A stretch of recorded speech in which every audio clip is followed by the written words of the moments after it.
Assalamualaikum warahmatullahi wabarakatuh. Salam sejahtera untuk kita semua. Pada kesempatan ini kami ingin memenuhi ujian akhir semester genap dengan program studi sistem informasi mata kuliah Big Data Analysis dengan dosen Bapak Muhammad Iqbal Zulhaq MKom. Sifat ujiannya sendiri open book dan ruangnya online. UAS ini dilakukan secara kelompok. Per kelompok masing-masing beranggotakan 3 mahasiswa. Soalnya sendiri terbagi menjadi 3 part. Ada part 1, ini soal menjelaskan. Part 2 tentang review jurnal, dan part 3 lebih ke praktek. Selanjutnya untuk part 1 akan saya coba kerjakan dengan menggunakan PowerPoint sebagai penjabarannya.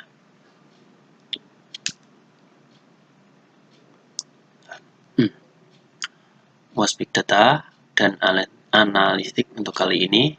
Nama kelompok kami ada 3 anggota. Yang pertama saya sendiri, yang kedua Lisa Yunita, yang ketiga Ana Puspita Dewi. Ini adalah tim kami dengan disertakan foto dan juga NIM masing-masing. Selanjutnya langsung ke soalnya. Yang pertama, jelaskan perbedaan antara user based filtering dan item based filtering. Sebelum ke situ, user based filtering dan item based filtering itu sebenarnya adalah kelompok atau penjabaran dari kolaboratif filtering. Pada kolaboratif filtering, atribut yang digunakan bukan konten tetapi user behavior, yaitu perilaku pengguna. Contohnya, kita merekomendasikan suatu item berdasarkan dari riwayat rating dari user tersebut maupun user lain. Di sini contohnya adalah film, terdapat 5 film dan 4 user. Masing-masing user memberikan rating yang berbeda untuk setiap film yang mereka tonton. Untuk melakukan rekomendasi dapat menggunakan item base maupun user base. Yang dimaksud dari item base yaitu mencari berdasarkan kemiripan atau similarity berdasarkan suatu item. Untuk langkah-langkahnya seperti di bawah ini. User sebagai kolom dan movie filmnya sebagai baris. Pada item base kita berangkat dari item sebagai baris dan user sebagai kolom yang sudah saya jelaskan tadi. Kemudian hitung similarity-nya. Setelah mendapat nilai similarity, kita sorting descending. Nah, di sini kita bisa improvisasi dengan melakukan filter pada film-film yang sudah pernah ditonton. Lalu kita dapat memilih top end atau kita dapat menggunakan threshold. Misalnya menghilangkan item yang ratingnya di bawah 3. Setelah kita mempunyai kandidat item, langkah selanjutnya adalah scoring. Setelah melakukan scoring, kita jumlah semua skor tiap item dan dilakukan sorting untuk menampilkan berdasarkan kemiripan. Sedangkan pada user based collaborative filtering kurang lebih sama, tetapi kita berangkat menggunakan metrik user sebagai baris dan film sebagai kolom. Kalau tadi kan item base itu user sebagai kolom dan film sebagai barisnya. Kesimpulannya, jadi dapat disimpulkan perbedaannya adalah user base menghitung kesamaan di antara pengguna sebagai parameter untuk menghasilkan rekomendasi. Sedangkan item base akan menghitung kesamaan di antara item, dilihat dari rating yang diberikan pengguna untuk item tersebut. Selanjutnya nomor 2, jelaskan perbedaan antara Manhattan Distance, Person Correlation, dan Coefficient Person Correlation Coefficient dan Cosine Similarity. Manhattan Distance sendiri digunakan untuk menghitung perbedaan absolut mutlak antara koordinat sepasang objek. Rumus yang digunakan adalah sebagai berikut. Jarak sama dengan jumlah dari xi dikurangi yi dengan nilai mutlak. Jadi jarak itu tidak ada minus ya, walaupun angkanya nanti minus tapi terdapat nilai mutlak. Jadi tetap positif. Sedangkan Pearson correlation coefficient, pengukuran covariance yang dinormalisasi sehingga hasilnya selalu memiliki nilai antara 1 dan 1. Seperti halnya covariance itu sendiri. Ukuran hanya dapat mencerminkan korelasi linear variabel dan mengabaikan banyak jenis hubungan atau korelasi lainnya. Sebagai contoh sederhana, orang akan mengharapkan usia dan tinggi sampel remaja dari sekolah menengah memiliki koefisien korelasi Pearson secara signifikan lebih besar dari 0, tetapi kurang dari 1, karena 1 akan mewakili korelasi sempurna yang tidak realistis. Selanjutnya, cosine similarity, ukuran kesamaan. Salah satu implementasinya adalah pada kasus mencari tingkat kemiripan teks pada teks itu sendiri atau sentence atau kalimat. Kemiripan teks bisa kita gunakan untuk membuat steganografi atau steganalisis linguistik dengan rumus seperti yang ada di bawah ini. Selanjutnya, jelaskan perbedaan antara implicit rating dan explicit rating, dan jelaskan kekurangan dan kelebihan dari dua metode ini. Implicit rating sendiri adalah profil pengguna yang seringkali harus dibangun berdasarkan informasi yang dikumpulkan secara implisit. Metode implicit rating memiliki banyak keuntungan bila dibandingkan dengan eksplisit. Waktu adalah yang jelas menguntungkan. Pengguna tidak harus menghabiskan waktu memeriksa pertanyaan dan memahami timbangan dasar. Mereka tidak akan terganggu untuk menanggapi pertanyaan.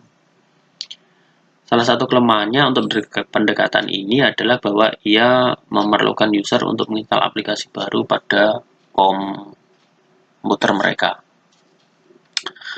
Implicit rating itu sendiri sebenarnya adalah transaksi dari sebuah user.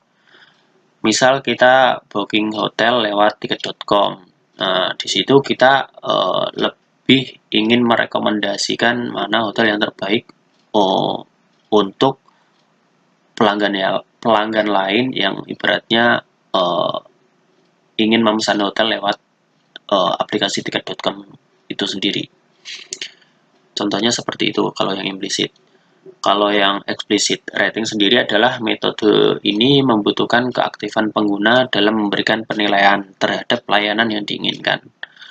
Metode ini tidak hanya membutuhkan waktu untuk meneliti dan mempersiapkan pertanyaan, tetapi juga waktu untuk mengevaluasi dan memilih pilihan yang menguntungkan mereka. Memiliki evaluator untuk memeriksa item dan menetapkan nilai pada skala rating. Explicit rating sendiri adalah umpan balik pengguna yang mengandalkan masukan pengguna. Biasanya data pribadi seperti mengisi form atau data tanggal, data pribadi, status atau pekerjaan dan sebagainya. Kekurangannya adalah biaya yang dikeluarkan serta waktu yang digunakan. Membutuhkan kemauan pengguna untuk berpartisipasi. Misal kita naik Gojek lewat aplikasi, lah kita memberikan rating dengan bintang. Gimanakah feedback pengemudi terhadap kita, apakah memperlakukan kita secara baik atau tidak. Nah, kita dapat memberikan rating dari tukang ojek itu. Contohnya seperti itu, teman-teman. Selanjutnya, jelaskan apa yang dimaksud dengan metric factorization. Metode faktorisasi metrik akan mengkategorikan user dan item dengan faktor-faktor yang disimpulkan dari rating user dan faktor item yang mengarah pada rekomendasi. Sistem rekomendasi yang akan dibangun ini akan menempatkan sebuah metrik menjadi dua dimensi, yang mempresentasikan user dan dimensi lain mempresentasikan ketertarikan pada item. Dengan faktorisasi metrik dapat menghasilkan nilai kesalahan yang relatif kecil. Metode faktorisasi metrik sendiri juga memiliki kelebihan, yaitu karena tidak melibatkan informasi lain selain rating dari user pada item untuk mendapatkan matriks prediksi rating dan dapat dianggap sebagai proses menghasilkan data asli dengan kombinasi linear dari fitur-fitur yang tersembunyi. Selain itu, metrik yang terbentuk ini tidak padat dan mudah diinterpretasikan. Selanjutnya, jelaskan apa yang dimaksud dengan algoritma alternating least square. ALS sendiri merupakan sebuah proses optimasi di mana pada setiap iterasi kita mencoba mendekati dan semakin mendekati kepada faktor yang merepresentasikan data original atau biasa dikenal sebagai metode kuadrat kecil. Dalam prosesnya kita harus mencari dua buah matriks, yaitu metrik user kali faktor dengan ukuran metrik banyak user dikalikan banyak faktor. Yang kedua, matriks item dikalikan dengan faktor dengan ukuran matriks banyaknya item dikali banyaknya faktor. Berdasarkan metrik interaksi R, matriks interaksi antara user dengan item atau bisa digambarkan sebagai berikut. Ini penjelasannya dengan kolom item dan user sebagai barisnya. Selanjutnya, di mana R merupakan matriks interaksi antara user dengan item. U merupakan matriks antara user dengan faktor, dan kemudian V merupakan matriks antara item dengan faktor. Kemudian tugas kita adalah mencari faktor-faktor yang ada di matriks U dan V, sehingga dot produk dari kedua matriks tersebut mendekati matriks R, sehingga R sama dengan U x V. Langkah pertama yang dilakukan adalah dengan memberikan masing-masing matriks U dan V sebuah nilai acak atau random, dan kemudian menggunakan metode kuadrat kecil untuk mencapai bobot yang dapat memperkirakan nilai pada matriks R dengan baik. Pendekatan kuadrat kecil sendiri pada dasarnya berarti membuat beberapa garis linear pada data, kemudian mengukur sum of square dari semua titik ke garis dan berusaha untuk mendapatkan nilai yang optimal dengan meminimalkan nilai ini. Dengan metode pendekatan alternating least square, kuadrat terkecil alternatif, kita menggunakan konsep yang sama, namun kita melakukan optimasi pada matriks U dan kemudian memperbaiki matriks V dan sebaliknya. Pada setiap iterasi mendekati R sama dengan UXV, tujuannya adalah menemukan vektor dimensi dari setiap user XU dan item YI, di mana kita menggunakan loss function berikut untuk meminimalkan nilai loss-nya. Minimal jumlah dan rumusnya seperti yang di bawah ini, teman-teman. Setelah mendapatkan nilai optimal dari masing-masing faktor, selanjutnya adalah membuat perhitungan untuk mencari user mana dan item mana yang bisa dijadikan rekomendasi. Terima kasih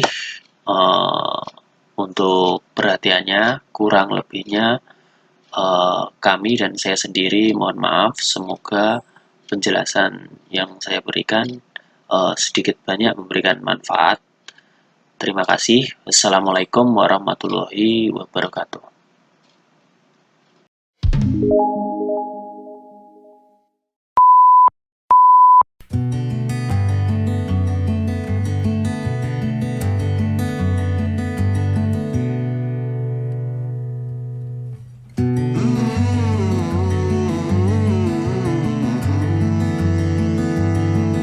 Baik, Assalamualaikum warahmatullahi wabarakatuh.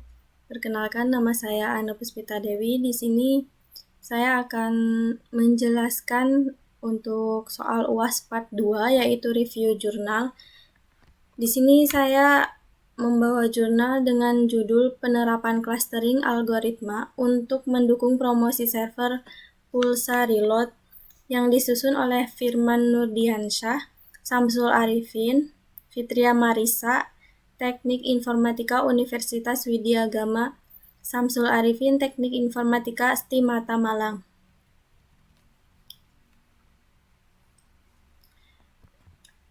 Di sini tema untuk jurnalnya itu sendiri yaitu menggali sebaran data pelanggan dan karakteristik transaksinya pada server perusahaan pulsa reload dengan menggunakan teknik clustering algoritma untuk membantu meningkatkan strategi pemasaran perusahaan. Latar belakang masalahnya yaitu selama ini promosi, khususnya yang dilakukan adalah dengan cara konvensional, menyebar brosur ke semua lapisan masyarakat tanpa melihat segmen.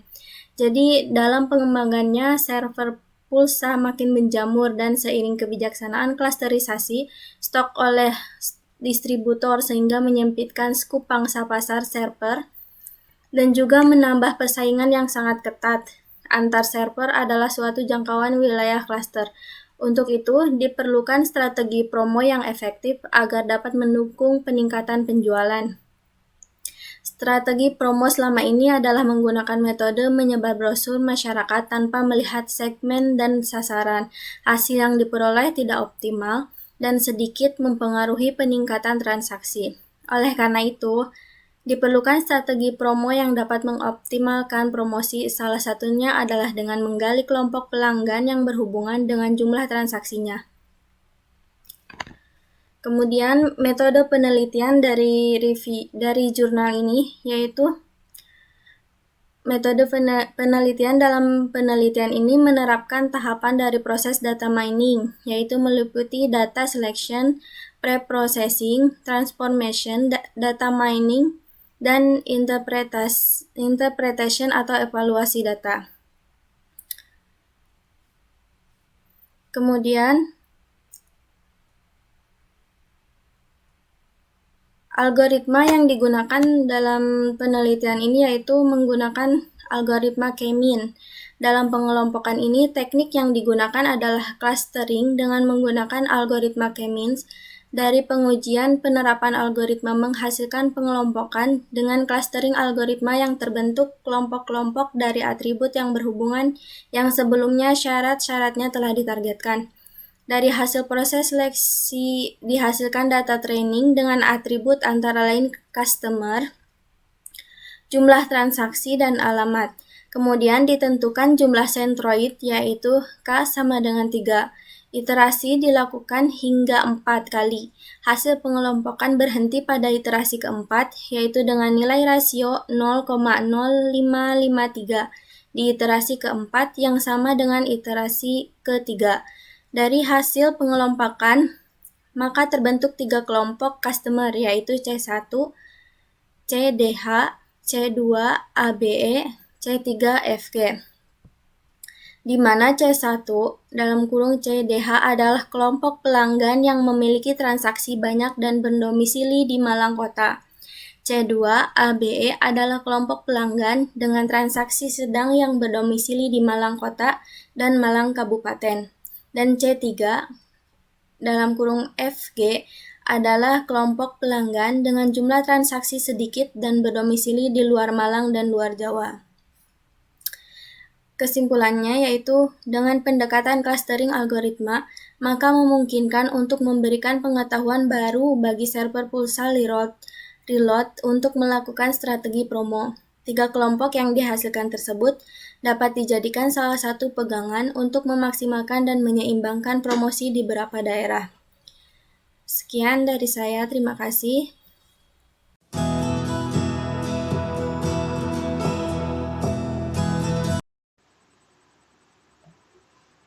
Assalamualaikum warahmatullahi wabarakatuh. Saya Lisa Yunita dari kelas SI18 SHBI.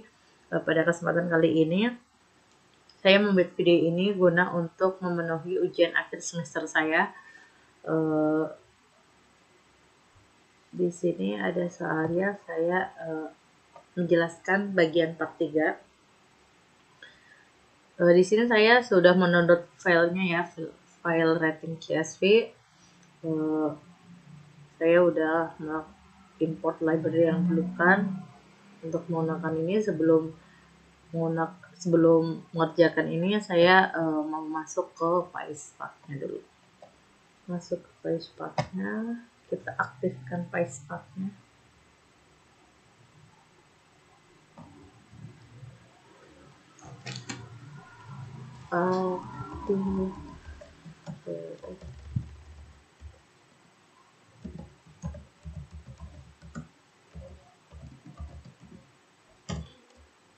spark env.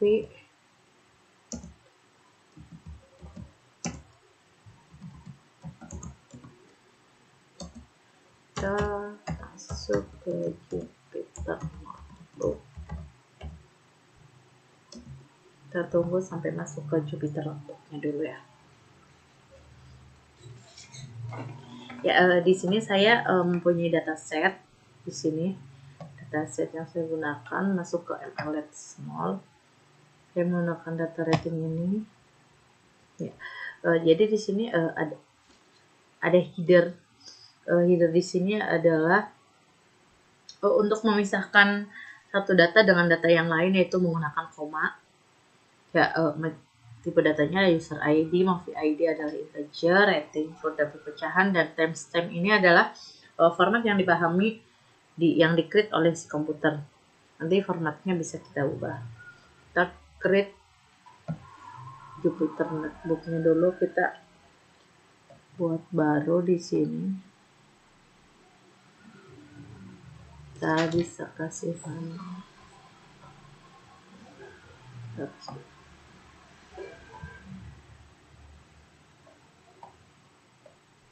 Kita kasih nama di sini adalah kelas BDA.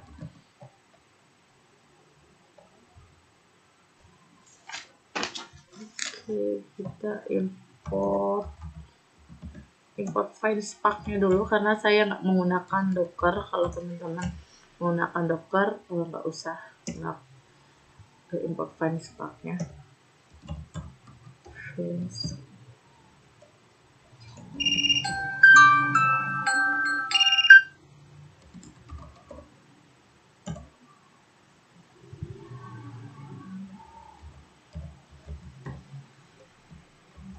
Kita run. Selanjutnya adalah from PySpark.sql import Spark session from PySpark.sql import function sf. Ya, karena di sini ketemu f, maka f ini adalah library dari si function ini. Kita bikin Spark-nya, Spark session.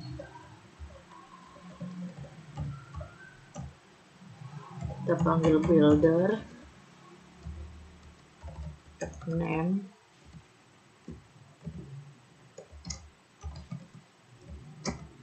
SBDA,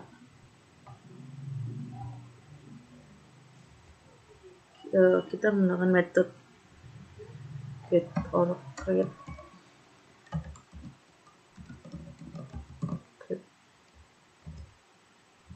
Kita run. Kita nunggu sampai running ini selesai.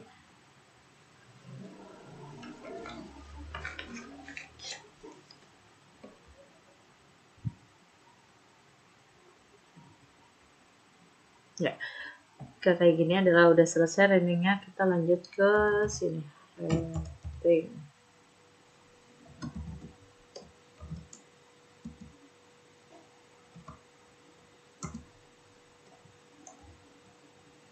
Ya, jadi sini kita panggil Spark di sini adalah Spark session.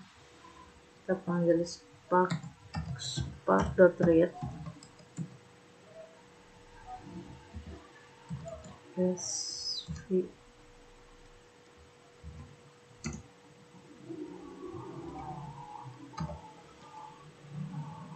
Kita panggil metode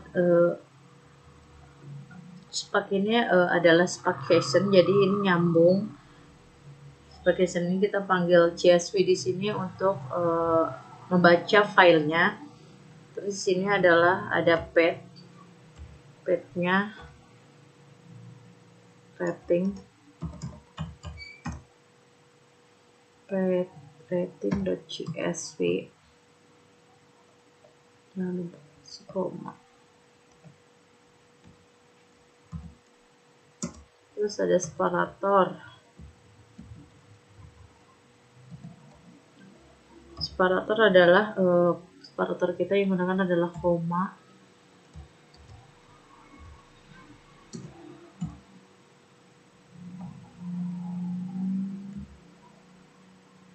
Header true.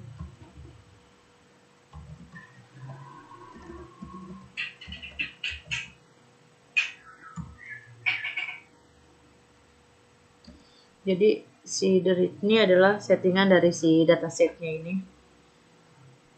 Selanjutnya ada quote. Quote ini biasanya yang kita gunakan di string skema, bisa diambil dari sini.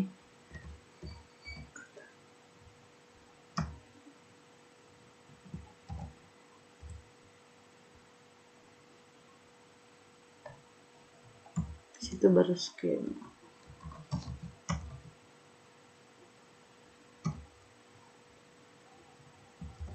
Skemanya ini ada user ID,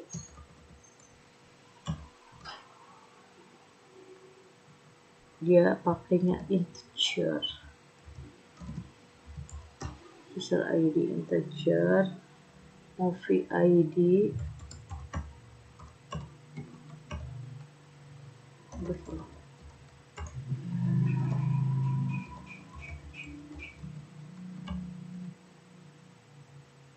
movie ID juga integer, ratingnya double.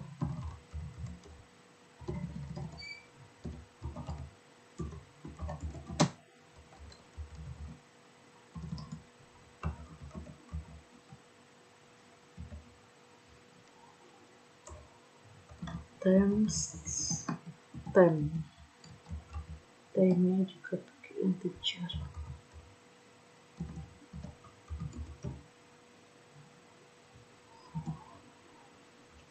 Jangan lupa dikasih home.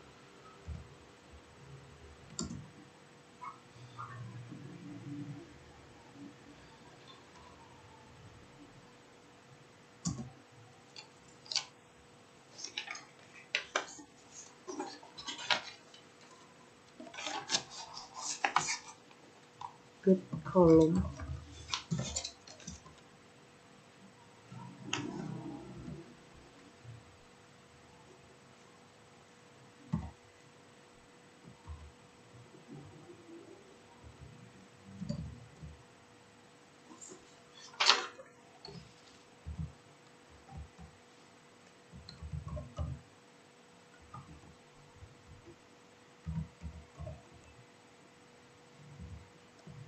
With column timestamp. Jadi method with column ini kemudian diambil timestamp, kita nanti ubah formatnya, walaupun nanti kita akan drop dan nggak dipakai, kita bisa coba di sini timestamp.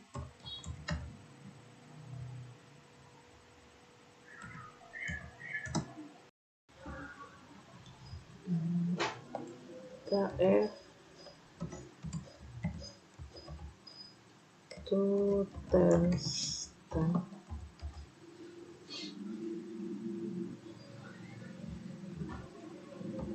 From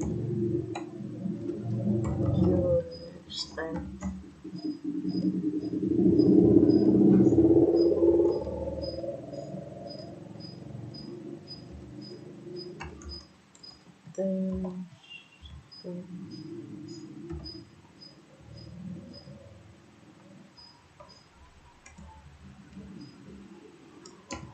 Ya, kita ada perintah change di sini biar lebih cepat datanya kita pertahankan di memori.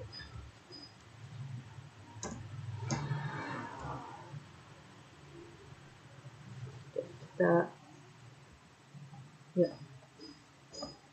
coba running di sini. Kita nunggu habis itu Udah selesai, kita lihat ke rating show-nya. Rating show.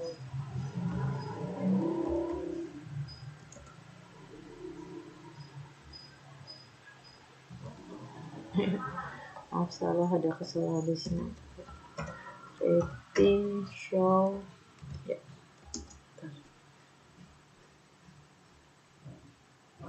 Ya, yaitu di sini ada datanya ini muncul user ID, movie ID, rating dan timestamp. Selanjutnya kita print skemanya. Rating print scheme. Rating dot print scheme.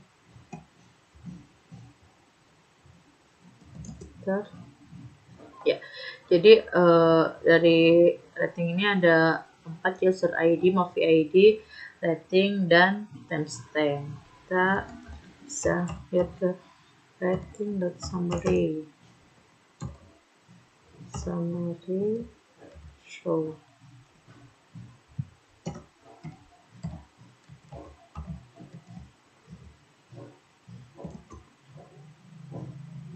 Di sini. Di sini adalah summary show-nya seperti ini. Habis itu kita akan drop timestamp-nya karena timestamp-nya nggak akan kita gunakan lagi ya. Kita rating drop. Kita drop timestamp-nya.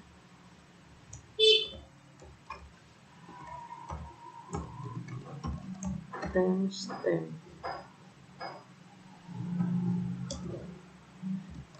Kita rating print scale.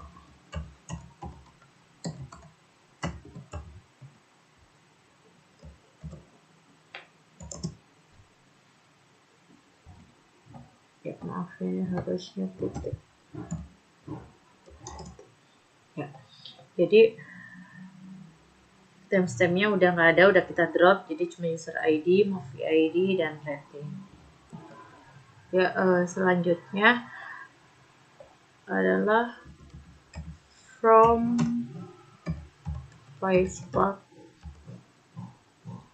ML recommendation version import ALS. ALS ini adalah implementasi dari si PySpark-nya menggunakan matrix factorization. Bisa setting parameter dan hyperparameternya dan tidak usah menghitung manual. Nanti kita bisa setting di sini from PySpark.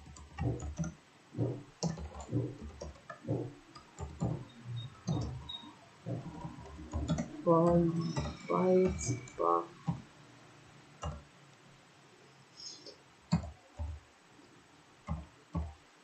evaluation.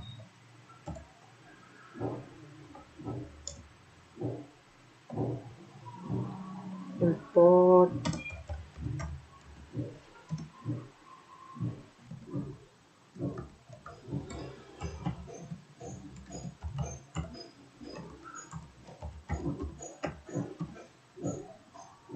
kita coba running di sini.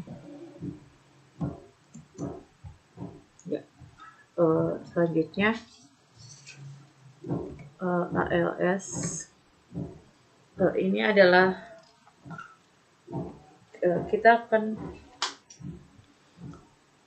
menggunakan ALS ini.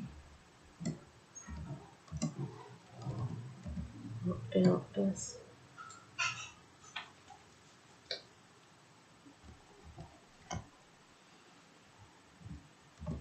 kita menggunakan, karena tadi timestamp-nya udah drop, kita menggunakan 3 parameter saja. Yang pertama ada user call.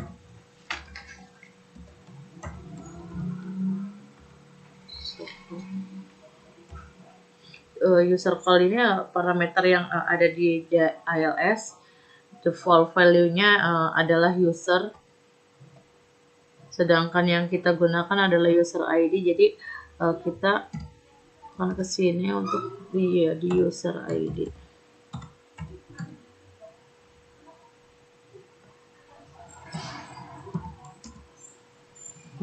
Selanjutnya item call ini maksudnya menjadi item ID. Di sini menjadi movie ID.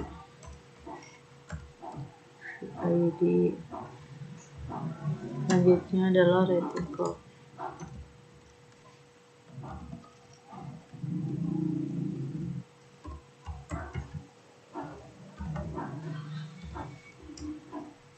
Sebenarnya tab ini nggak perlu diubah, nggak apa-apa karena udah ini. Selanjutnya kita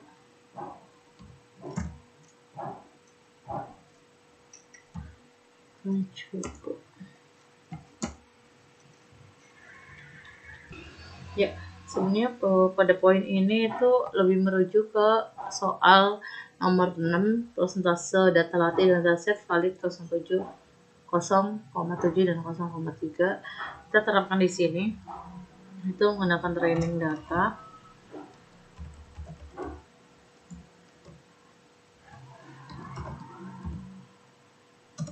Validation data.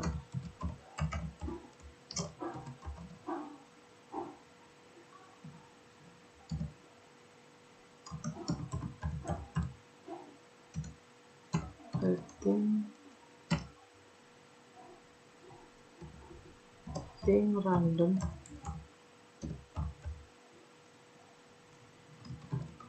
split.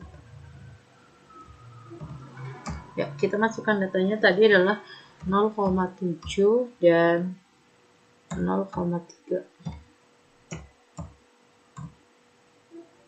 Ya.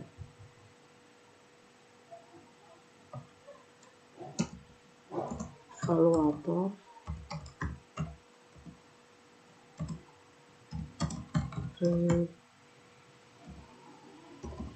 Regression. Evaluator.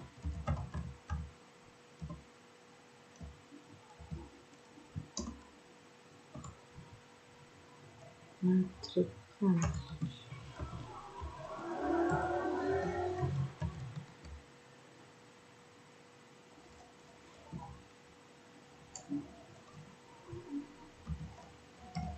RMSE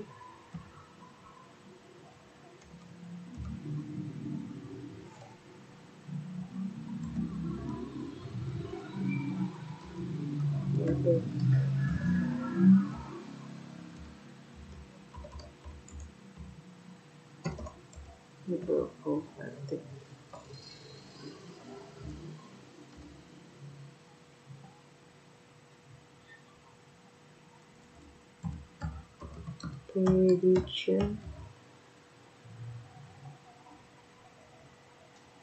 Prediction call. Ya, selanjutnya kalau prediction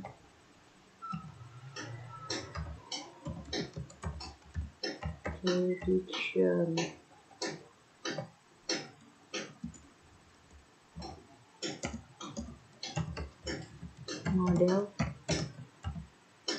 ALS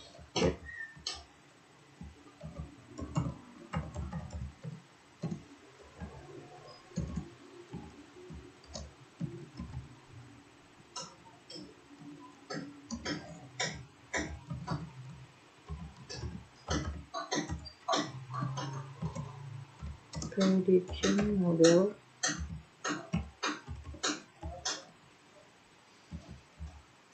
transform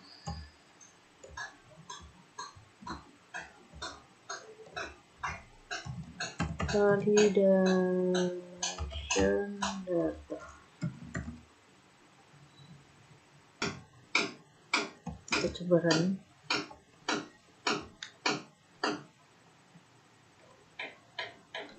kita nunggu running, sembari nunggu running kita menampilkan dari hasil data prediction-nya ini.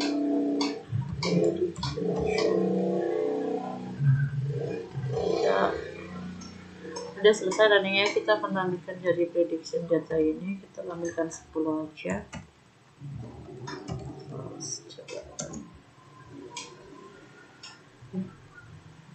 Coba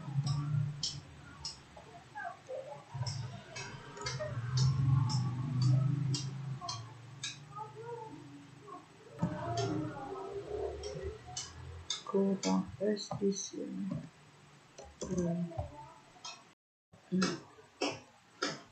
Ya, prediction-nya ada 10 baris di sini. Sudah, jadi selanjutnya kita mencari nilai RMS-nya. RMS ini.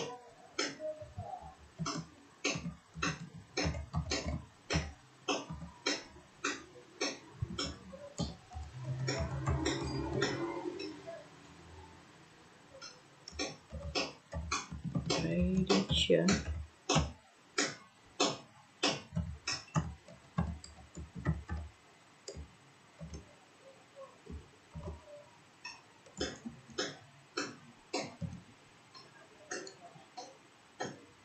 Di sana.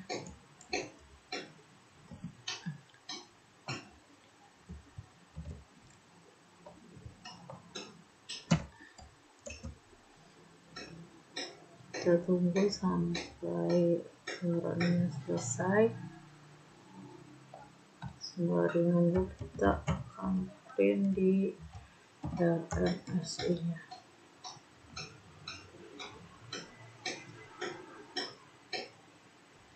Sudah selesai, kita jalankan. Ini adalah nilai dari RMS-nya. Selanjutnya masuk ke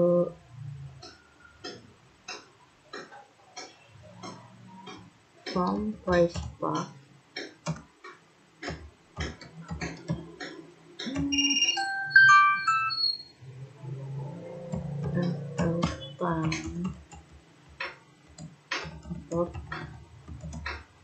Plus validator.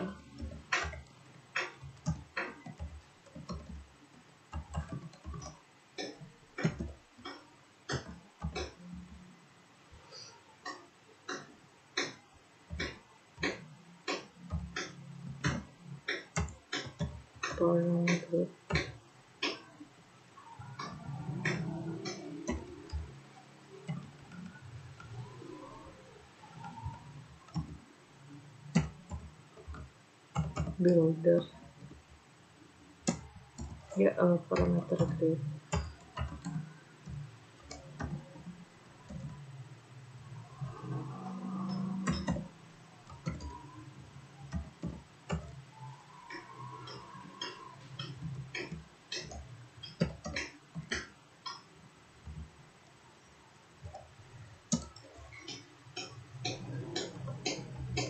Param grid builder.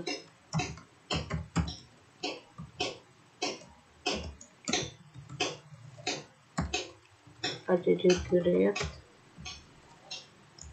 ALS.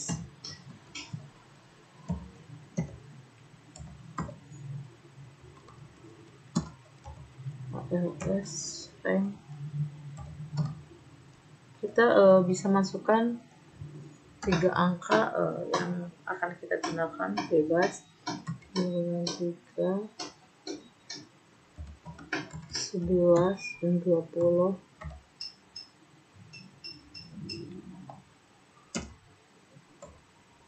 Dari sini ADD grid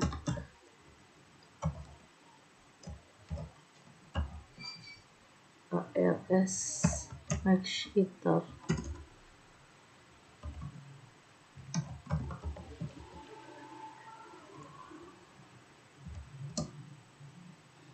Kita menggunakan 2 angka bebas.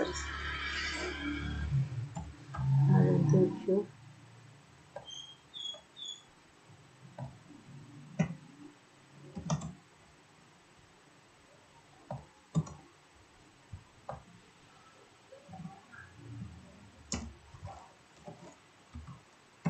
clear.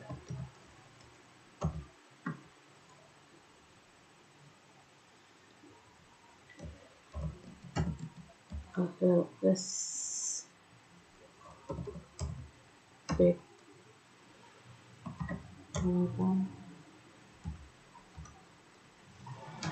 kita juga menggunakan 3 angka terserah kita, 0,1, 0,2, 0,3.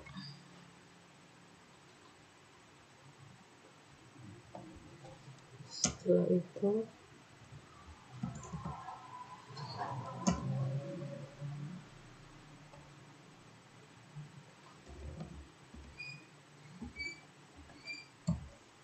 kita build.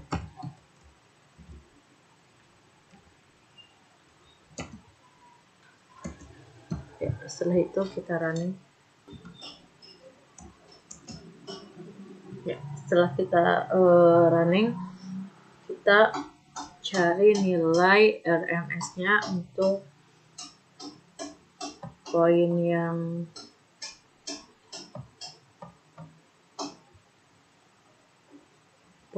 nomor 9. Kalau RMS yang tadi pertama adalah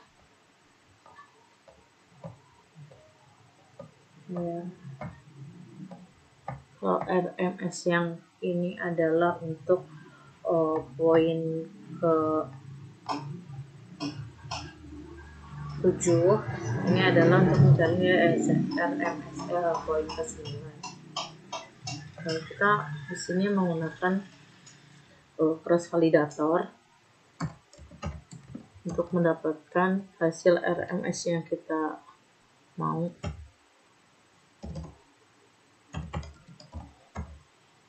Validator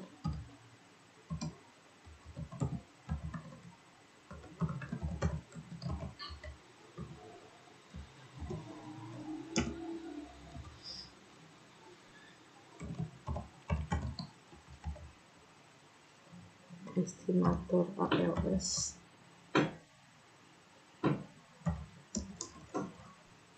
estimator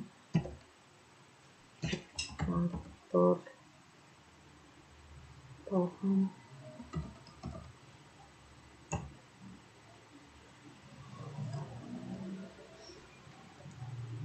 parameter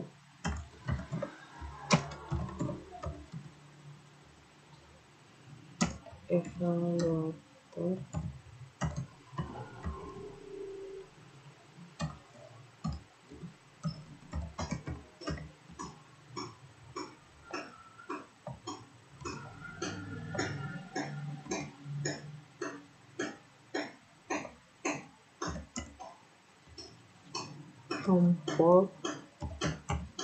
comfortnya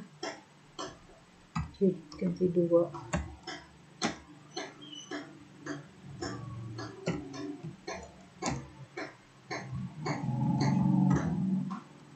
Cross-val model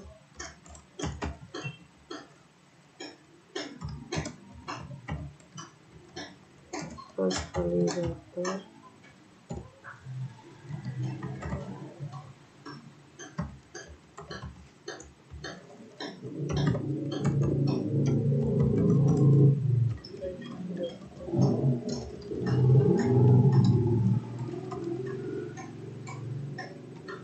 prediction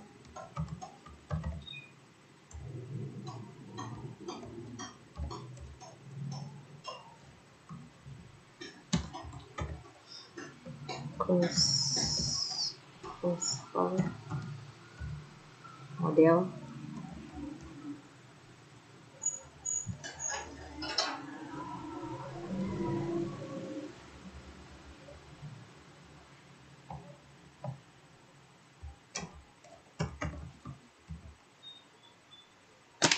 transform.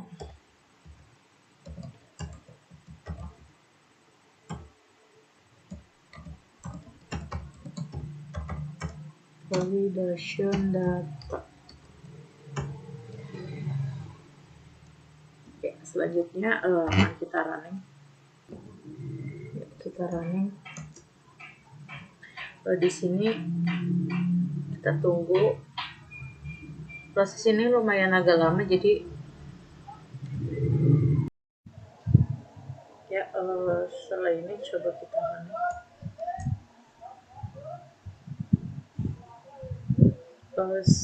Sembari nunggu ini running jalan, kita cari nilai RMS-nya. Ya, nilai RMS-nya sama seperti yang di atas ini. RMSE evaluator.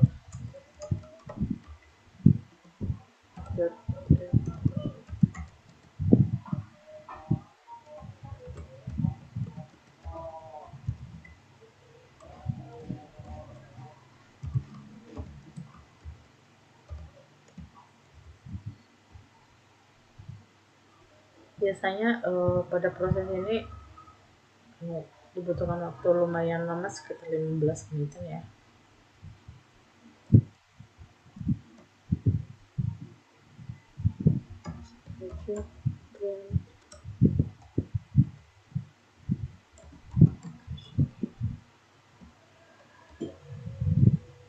Kita tunggu sampai ini running, baru kita running yang RMS ini. Ya, setelah running kita coba jalankan RMS-nya.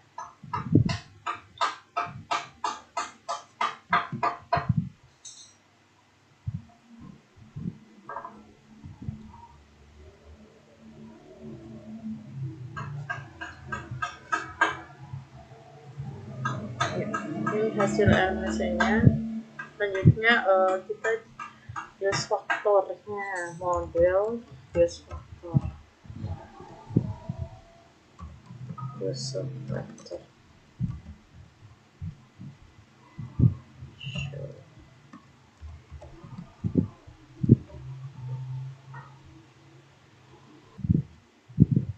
Ya.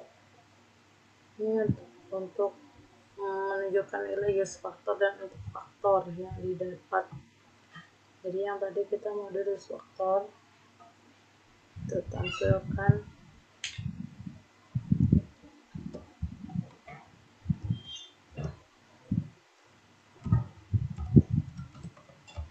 false.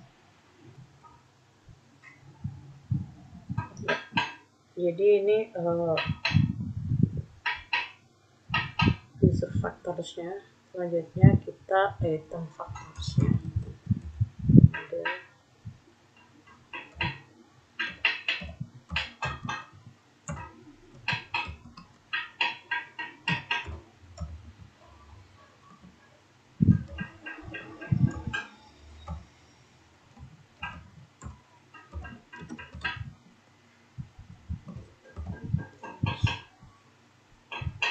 Coba running. Ini adalah hasil dari model faktorsnya dan item faktorsnya. Ya, mungkin itu saja rangkaian tadi dari atas, dari support session, nilai RMSE. Sebelumnya, apabila ada kata-kata yang kurang berkenan, dan dalam proses ini saya juga masih belajar. Terima kasih. Wassalamualaikum warahmatullahi wabarakatuh.